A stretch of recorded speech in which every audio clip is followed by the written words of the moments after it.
Welcome to my new kitchen. I have a goal. I want to cook everything in the skill guide and serve it up fresh to the busy adventurers of Gillinor. Today I'm in Falador and I'm cooking a full Sunday roast. So we'll have a whole roast chicken, baked potatoes and cabbages from my garden, and for dessert, a Homestyle Redberry Pie. Now we don't have much time and the people are hungry. This is freshly served.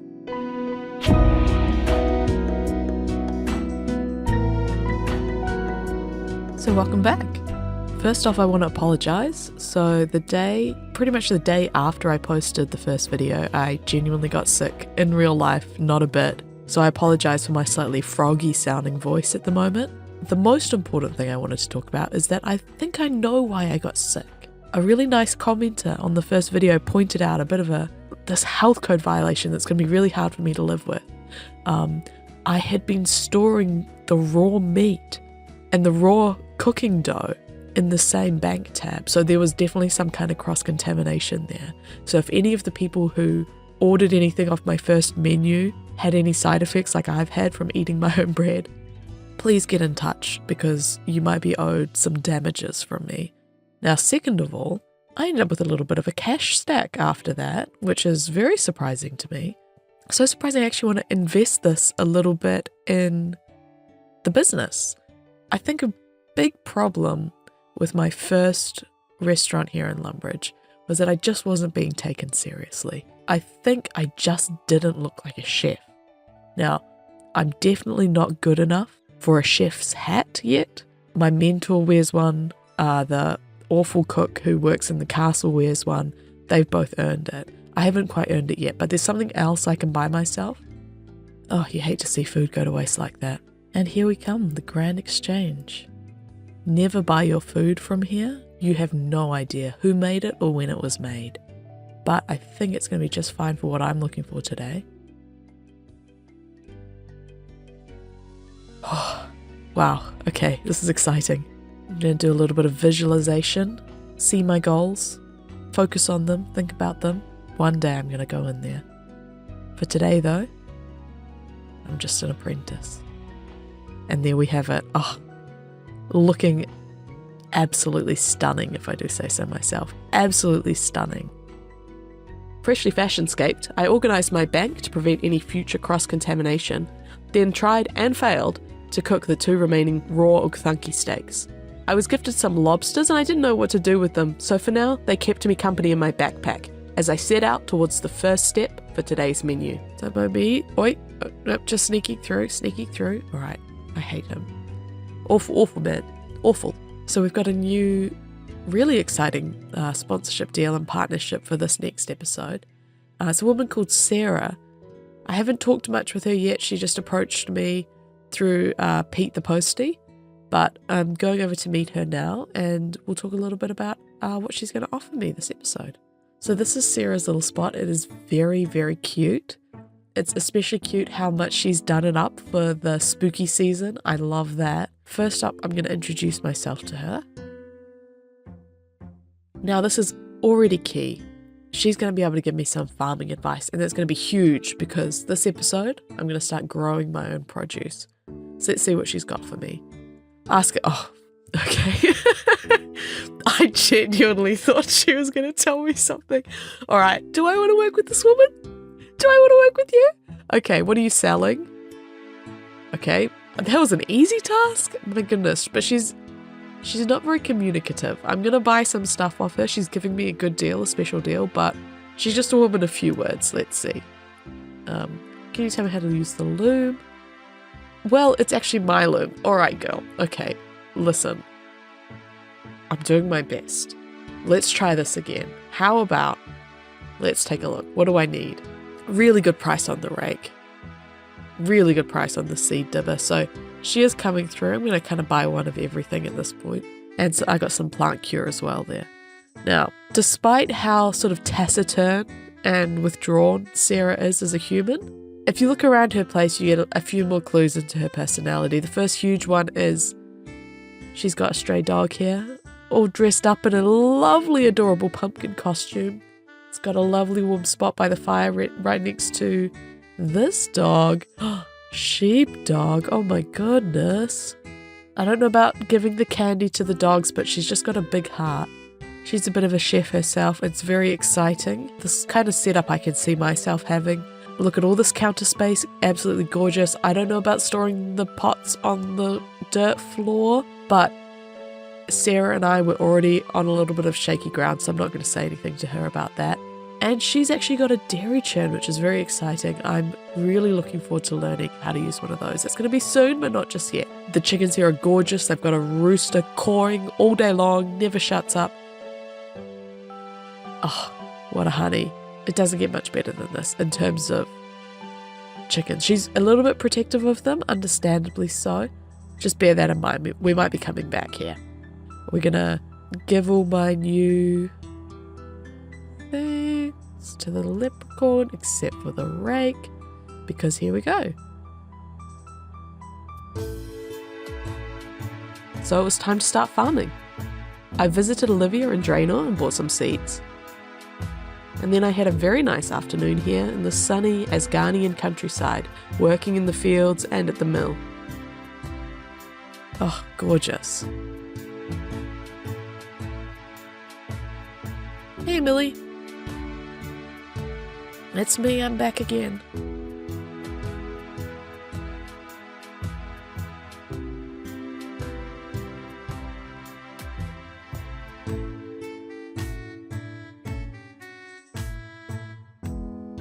You know the smell when you water a garden, it's like hot and sunny, and the smell of the water on the dirt and with the herbs and all the plants growing? Oh, one of life's great smells.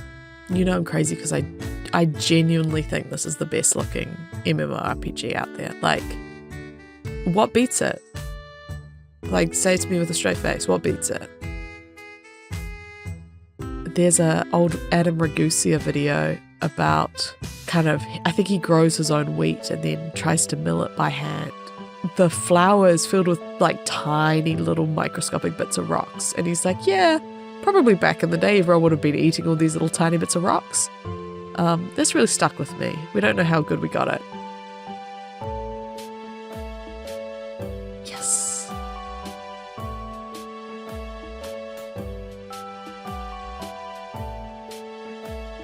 Alright, so this might be our last batch of potatoes, I think, before we're ready to plant some cabbages.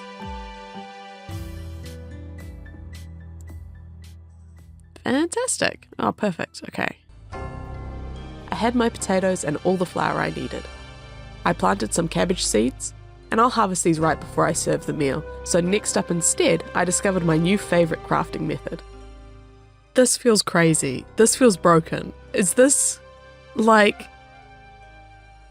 Okay. This is one of the most satisfying things I've ever done in this game. I'm loving this so much. Boom. This one looks the fanciest because it's sourdough bread. There's some other stuff going on. You can buy this bread at Kroger. Pie dish is now in hand. I set out to forage for the wild red berries I'd need for today's dessert. But first, I'd found a beginner clue while I was mining the clay. Imagine if after all this we get the sandwich lady hat. And easy as that. Look at this. Okay, it's not a one step. Reldo and the strange device. Okay, well, look, I can't be bothered. To be honest with you, can't be bothered. I'm gonna do this another time. Oh, of course I need the spade to dig for the strange device. Okay. Not checking the wiki. I'm not checking the wiki. I'm not checking the wiki. No, into this damn thing. Something kind of low-key haunted about this particular wheat field. What do you guys think? This must be the spot. Hey! Well, it's kind of fitting here with the wheat farmer and the wheat field. Can't complain about that. Alright, let's see what I got. I don't think I can eat those shrimp. I'm just going to let it get washed out to sea. Now, back on track, thank goodness. We're going to do some foraging for this next menu item. Just going to sort of slip by the dark wizards here. Don't mind me. All good foraging has an element of danger. Yep, excuse me. So let's have a little look here. Now, somewhere around this area, there are some absolutely delicious. Now, oh, be careful. Okay. PSA. You might see this little bush here with the purple berries. We're on the hunt for some berries today. We're on the hunt for some red berries. And the name is very important. Red berries. If you see these berries, the cadaver berries, do not pick the cadaver berries. See this purplish color? Do not pick these. If you're looking for red berries to make a pie with, do not make a pie out of these. That's a PSA, all right? Very, very important. I'll show you what the red berries look like. I think maybe I saw some up here. No, that's just a plant. Let's have a look. Oh, more cadaver berries. We want to, oh, here we go. All right. Now these are gorgeous. Red berry bush. And you'll see, it's really important. I don't want to talk to you like you're 9 years old, but it's really important. You'll see the red berries are red. That's good. We want to pick the red ones. Perfect. So these red berries are absolutely delicious. They're really rich. They hold together well, but they also get really jammy as you cook them, which is perfect for a pie. And that's what we're going to be doing with them. We're going to be turning them into a lovely pie for dessert for our meal. They're a really great kind of all-round berry. They're a great stewing berry. They make a really good, like, jelly or a jam out of a red berry. It's really lovely. Great pairing with some monkey nuts. Do I like quirk my head and investigate? While we're on the topic of them as well, if you're ever looking to impress a dwarf, and this sounds like the setup for a bad joke, I promise it's not. If you're ever looking to impress a dwarf, go with some red berries. Go with a red berry pie, a red berry jam. They'll love you for it. So I'm going to go for I'll go for 2 inventories worth because I'd like to have 28 red berry pies for service.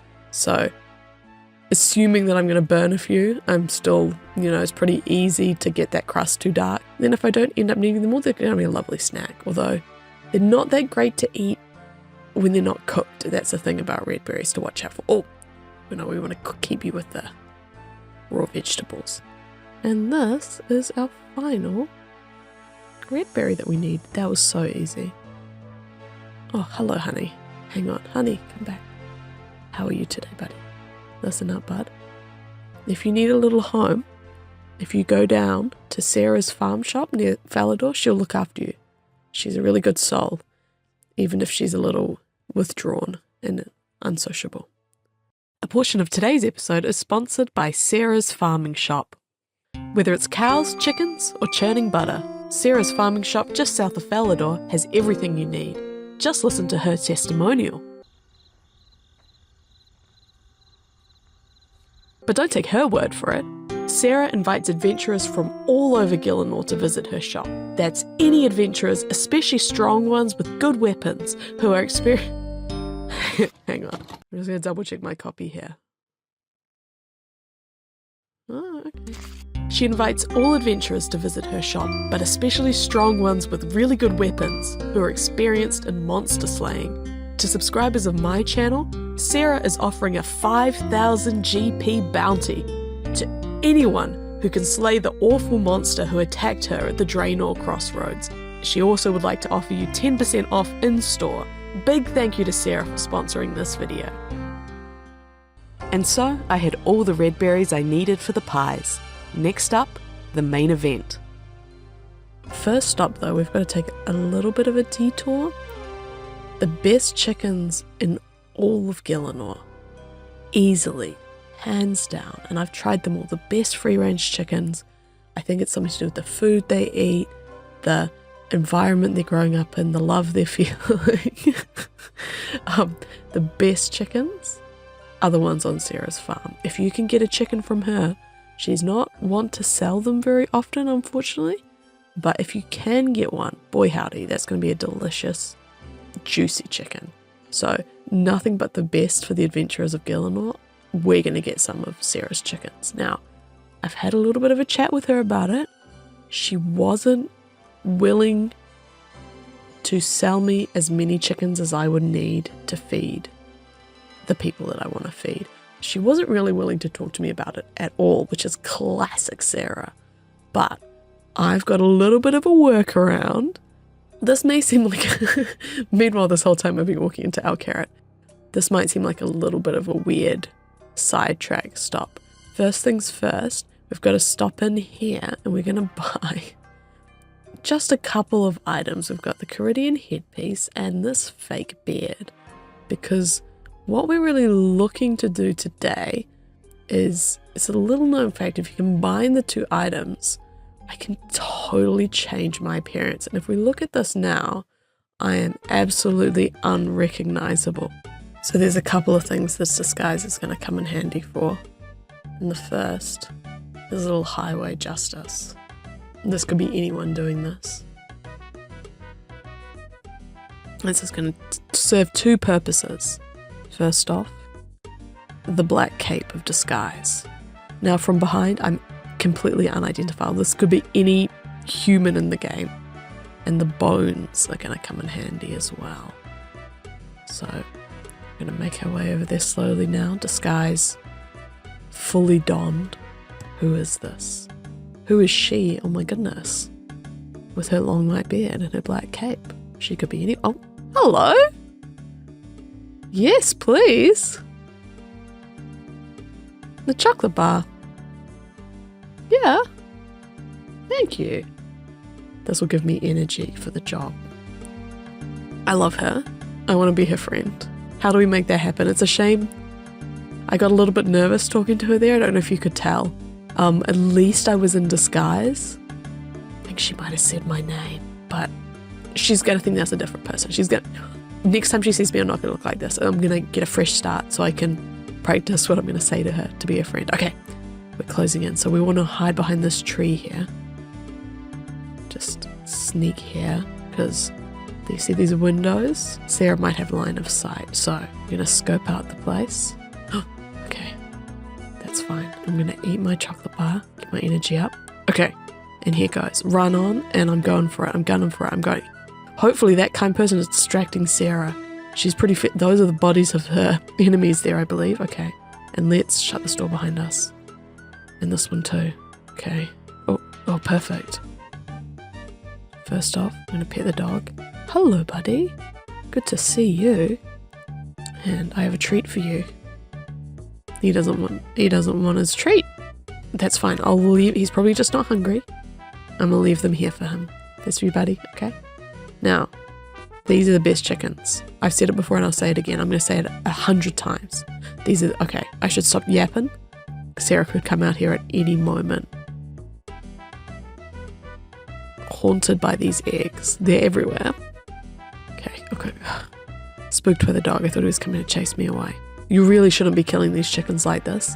I'm not advocating for it. This is all in service of the best meal possible. I could lie and say I've got permission from Sarah. I don't. We really had a bit of a disagreement about it. It's hard to win an argument with her because she just clams right up, that woman. See how there's 3 different shaded colors of chickens here? You only get that when they're eating really delicious grain. This kind of biodiversity in chicken types. Oh my gosh. Dead Ned Kelly. Please. Don't tell Sarah I'm here, okay, Ned Kelly? If I can trust anyone to hide my crimes, it's you, Ned Kelly, okay? Now, unfortunately, again, we would like 28 cooked chickens here, so I'm actually going to do 2 trips. I know. It's risky. It's risky. I'll see what it looks like when I run out of here. If I see her at all, we might have to play it safe, but I think we're looking good for 2 trips. Oh my gosh. Wonder if he knew the guy I killed. Just gonna slide my way through here. No sign of Sarah. And we're out. And through. Shut the door. No sign of Sarah. Oh no, I've got the low ground. Not good. Oh, smart. See how I swapped around there? Oh. Yeah, he knows. Alright, perfect. Look at that. So good. And then we're going to make an absolutely clean break for it this time. She's not even going to know we were here. Look at this. Stealth. Bye, doggy. Chickens acquired. With my undercover operation completed, I had almost everything I needed for my menu. There was just one more thing to cross off my list. I'm going to swing past the general store here and buy a very nostalgic item, which is this, the newcomer map. Then we're going to need a spade as well. So this map, wow, there was some quest that needed me to go to either Port Sarum or Remington. I think it was Remington. And call me crazy if I'm misremembering this, but I don't remember there previously being a way to easily access the map from like the game client. And maybe there was, and I was just so dumb and I wouldn't see it. In my head, this newcomer map was my only means of navigating. You see how it's got this little flashing X for where you're up to? You will note that there are no roads marked on the newcomer map. I desperately needed to get to Remington though. And I thought, well, the one surefire thing I could do is follow the coast. Down out of Lumbridge, around, up past Draenor, up, down, past. Eventually I'll circle around and get to Remington. And then once I'd done it once, that was my way that I got to Remington. I was like, this is the way to go. This is the way I get here. Yeah, so I kind of love this thing.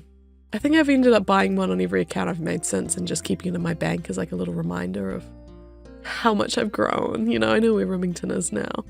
Now that we're closing in on the gorgeous docks here, the port, it's time to talk a little bit more about what my final ingredient is. Because I am actually going to have a chat to Veos. I know. Key to my final piece of this puzzle is I need to get over to Kourend. Can you take me there, please? Certainly. I hope you don't get seasick. It's a long voyage. I think I'm going to be just fine. Veos, thank you. That was milliseconds long. And so, oh my god, okay. Never mind.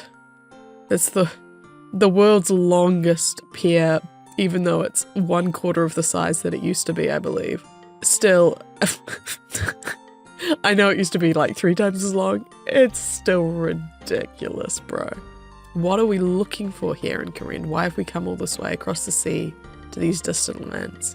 Well, we want these chickens to be something special. I can't just roast up a normal, boring chicken for everyone, right? And what we want to do is we want to actually brine them, which is the best way you can do any roast birds. And not only a brine, but a dry brine. Dry brine, huge. If you've never dry brined anything, go try it out. It's so easy and it makes such a big difference. Wet brines are a pain in the butt because you have to have like a vat of the brining liquid that's big enough to fit whatever bird you put in there. So you can already imagine that's pretty big. Oh, hello. Oh, you're a guard dog. Well, we're passing through some interesting places that I'm sure I'll visit at some point in this account. So I'm going to dry brine the chickens. And salt is kind of hard to come by. I can't really get my hands on any salt at the moment. There's this weird salt shortage, but saltpetre. Now, it's going to sound a little bit weird. It's going to have multiple uses for the account. First off, believe it or not, saltpetre is used as like a brining ingredient. More for like corned beef. It's kind of the thing that makes corned beef pink. Like not so much anymore, but it's kind of still like literally you can go to foodnetwork.com and there's an Alton Brown recipe that says put some saltpetre in this brine to get that corned beef. 2 tablespoons of saltpetre. Crazy. It feels too dangerous and old-fashioned to me, but what do I know? I've never worked with saltpetre, which is why I'm very excited to use it today. Wow, okay.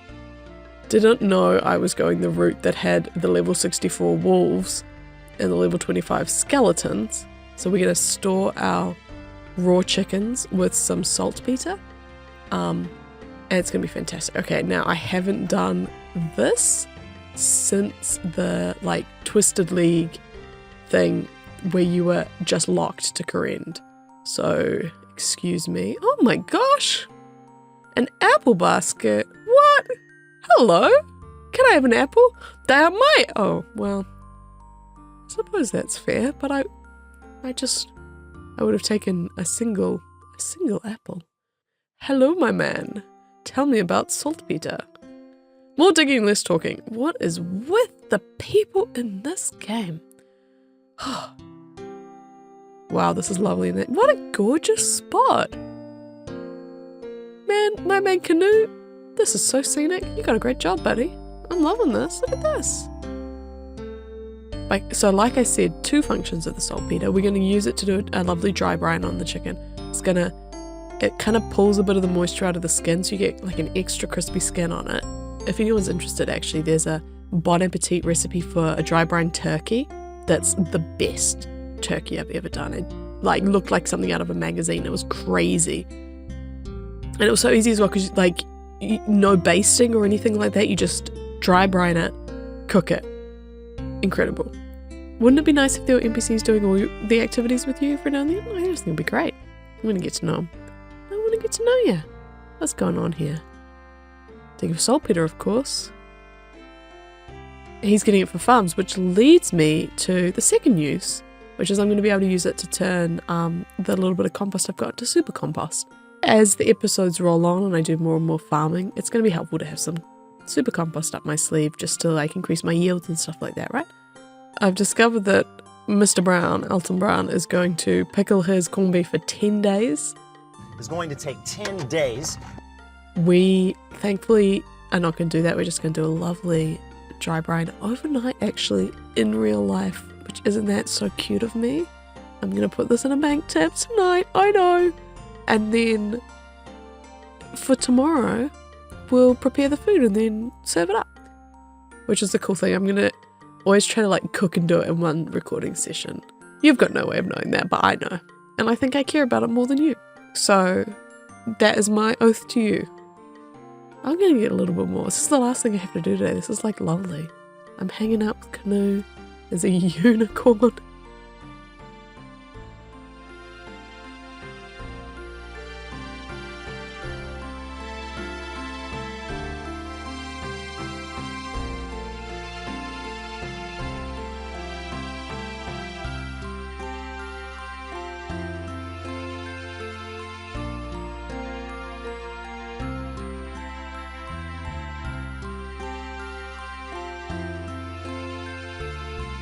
Alright, well, Canoe, it's been an absolute privilege, buddy. I've loved digging saltpetre with you. Goodbye, unicorn. Goodbye, Canoe. Goodbye, Lammy Langle. It's 11:35 PM here. I'm about to head to sleep. I can't split this stack, can I? Okay, well, for the purposes of whatever stupid imagination game I'm playing, no longer the real game, all of the saltpetre has not been contaminated with raw chicken. I swear to God. Any human being could divide up their massive amount of saltpetre. This is the amount to kill that chicken. But, oh my gosh, it's lovely. Oh my goodness. Oh, no. My hat. Whew. See you tomorrow.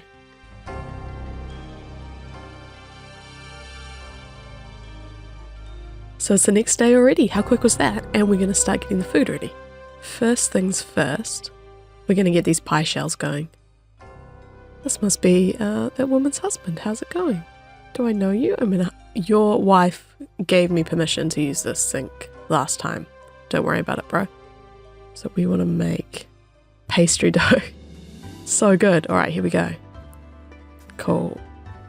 Deposit that dough. We'll leave that to chill until we're ready to put it in the pie shell. I'm going to do something a little bit sneaky here. I'm going to wait. I'm confident now because of my sting operation at Sarah's farm. I'm going to wait until he turns away. Okay.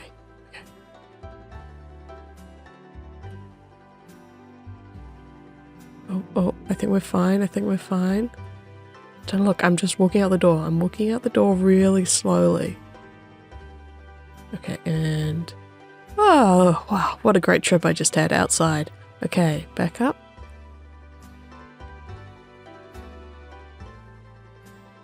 One thing you definitely don't want to do is make your pastry using the Lumbridge fountain water. I've heard some really rough stories about that. Always go to a filtered sink like this. Beautiful, now I've got some pie shells. A super short crust this. It's very buttery, very flaky, just sort of crumbles apart as soon as you cut into the pie. Gorgeous. We've got our pie shells and we've got our red berries. We're going to leave the shells to firm up a little bit. We could blind bake them, but they'll actually firm up just fine in the fridge like this. It's another way of doing it. It's really handy. And so we're going to crack right on to doing the potatoes. Back in my kitchen. It's so good to be back. I love it. Okay. And now potatoes are super duper simple. Just going to bake them. A little bit of salt, a little bit of pepper. Bake them. They can go for a while. And then when we need the oven for the chicken, we'll just... Oh dear. Not sure that I've ever seen that burnt potato in the game. Oh no. It's fine. We've got some lovely baked potatoes here. We're just going to wrap them in foil. That's going to keep them nice and warm. These baked potatoes are the saddest things. Oh, chili con carne.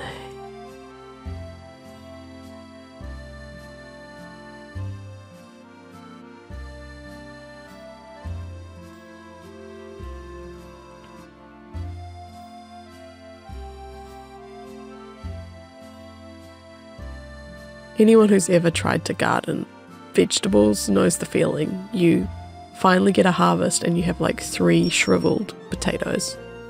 And they're a little bit weird when you cut into them. And here comes the dry brine chicken. Oh dear.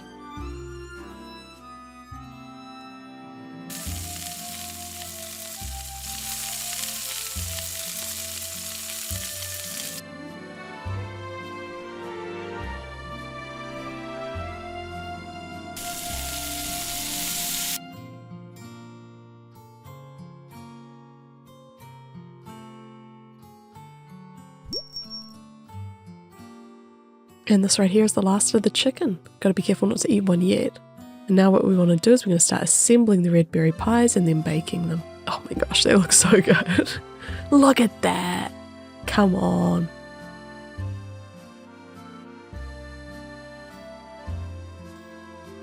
You want to push them far enough that the crust starts to kind of caramelize around the edges, you know? So it's worth it, even though you do get a bit of burnage. Okay, first batch. And away we go. Into the oven to bake. Oh my gosh. Triumph, triumph.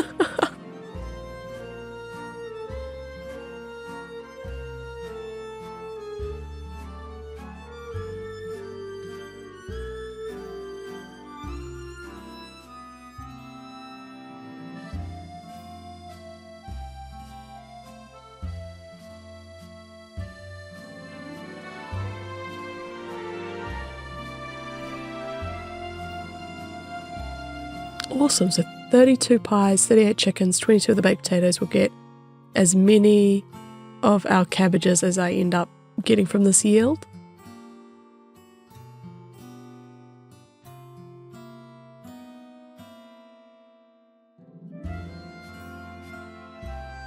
Arrival, I'm here.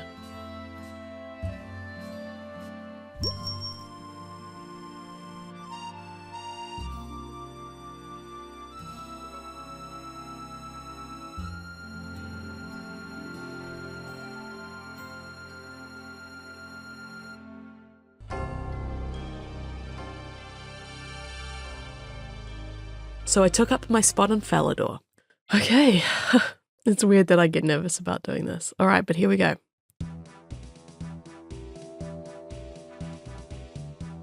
This time it was only 3 minutes before the first adventurer arrived, Taco Bella, clearly a woman of culinary taste. That was actually really quick. That was so much quicker than last time. But my yelling drew the rabble, and soon the city guards were fighting wild adventurers back. Come on, bro. You're hungry, right? Help a local chef out, looking to make my name. No!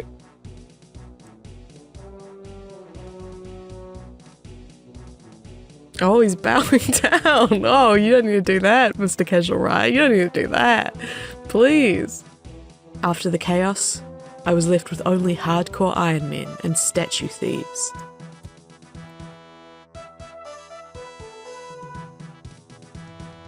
So I returned to World 301, and like last time, I immediately found some adventurers. They were generous with their thanks, tips, and their blown kisses. But I discovered my baked potatoes wouldn't sell here, so heartbroken, I traded them in for more cabbages. I peddled my food to the empty courtyard, calling out to the warm stone walls, and then someone magical arrived. Cake Lady. Oh my! That's insane. Oh my gosh, cake from Cake Lady Cake! I'd found my new best friend. She was travelling with an armyman, and he was generous if a little suspicious.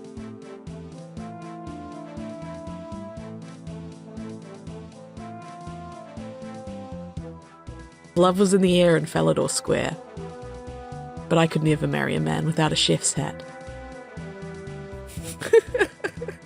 Our energy drew the crowds. And not just the crowds. As my new friends left, an enemy arrived, dressed in knighted colours like a crow. Dead Jakku. I traded him some food for 3 trout, but he did not speak with me yet.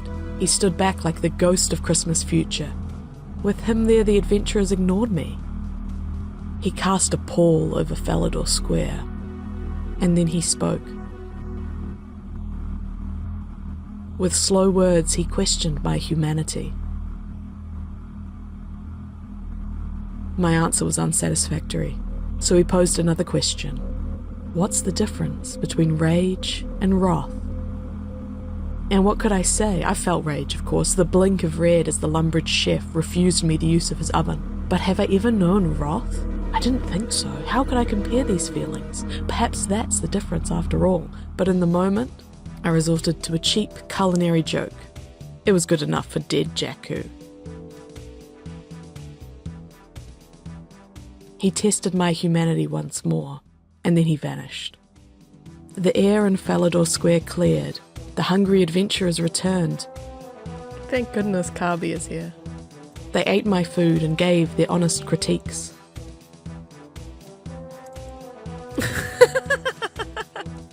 Okay. It's some assembly required for the Cabbage Slaw. And then I saw a man in the square, drinking from a hot beverage. Oh my gosh. He looked normal, but I couldn't remember seeing him arrive. It was Jakku. He spoke with a different voice. And I told him my dreams.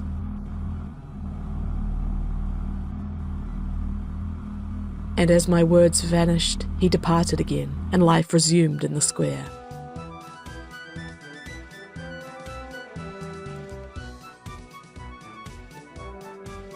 I've resorted to complimenting the people that walk past me like a grifter on the street. And then the air chilled. Jakku. But his voice was human now. He offered me a trade. I couldn't speak. I didn't know what to say. I didn't know what to do. I knew I couldn't wear it yet, but I accepted the chef's hat, hands trembling. And we spoke for the final time.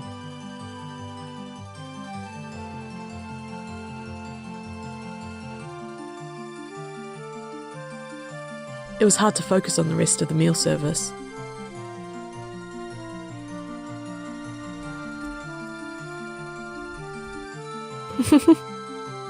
People are so nice in this game, I tell ya. The last roast dinners moved slowly, painfully.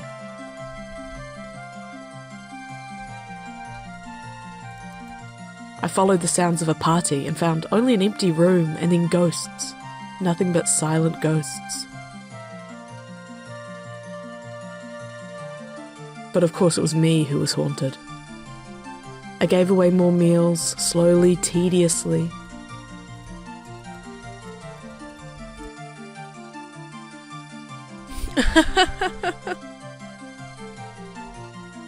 At the end of my shift, I offered mini pies to a first-time member who was about to do monkey madness.